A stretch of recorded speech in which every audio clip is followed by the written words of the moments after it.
Rouhani জগৎ হতে স্বপ্ন দেখা শুরু। আমরা মানুষ পৃথিবীতে এসেছি অনেক স্বপ্ন নিয়ে। আমরা মাত্র ভূগর্ভে যখন মানব আকৃতিতে ধারণ করেছি, স্বপ্ন দেখেই আকার আকৃতি ধারণ করেছি। এরপর মাত্র ভূগর্ভ থেকে যখন ভূমিষ্ঠ হই, আমরা শুধু ঘুমের ঘরেই স্বপ্ন দেখি। ঘুম থেকে জেগে ওঠার পর দুনিয়ার আনন্দে ওই সকল স্বপ্নগুলি ভুলে যাই, যেই স্বপ্নগুলি দেখে আমাদেরকে আল্লাহ পৃথিবীতে পাঠিয়েছেন।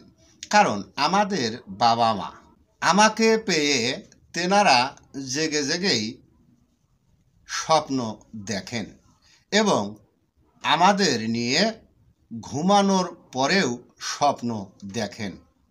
কিন্তু আমাকে পৃথিবীতে যেই স্বপ্ন দিয়ে আল্লাহ পাঠিয়েছেন, সেটার কথা আর স্মরণ করতে পারি না। কারণ আমাদের বাবা মা যেমন স্বপ্ন দেখেন, তেমনি আমরা চলতে থাকি। পরিবেশগত আমাদের পৃথিবীর লালসায় ফেলানো হয়, তাই আমরা রুহানি জগতের কথা ভুলে যাই,